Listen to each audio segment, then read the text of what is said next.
ያ በናት ቀነሰ እያልን ስንደሰት ወርቅ ዛሬ ጨመረ እንዴ! አብዶ ሊያሳብደውን ነው እንዴ?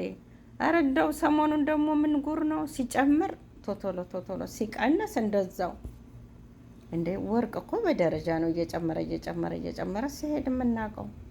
ሰሞኑን ሲጨምርም ፎቅ አለጡን ሲወርድም ደግሞ በደንብ ወርዶ ነበረ። ያሁን በአንድ ቀን ትላንትና ስንት ነበር? 400 ስንት ነው? 489 ሪያል።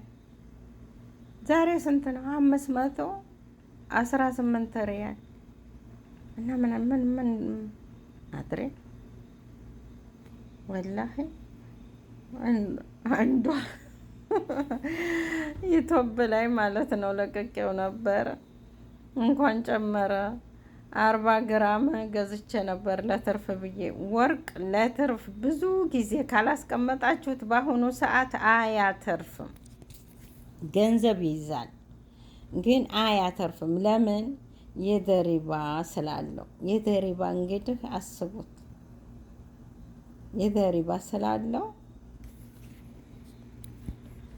አንችልም፣ ለማትረፍ አንችልም። ግን ሲጨምር እንደዚህ ላያከስረን ይችላል በስ እንጂ አያተርፍሽም። በውድ ገዝተሽ ሰሞኑን ከሆነ የገዛሽው ልሽጠው ብትይ ወደ ታች ነው። የደሪባው አይታሰብም በይ። አስቢው እንግዲህ የመስናእያው እሱን እኮ እንትን ብለው ነው እና በጣም ይወርዳል። ሲገዙን ትርፍ የለውም። ግን እየጨመረ አሁን ባለፈው አሁን እኔ በስንቱ ጊዜ ገዝቻለሁ መሰላችሁ?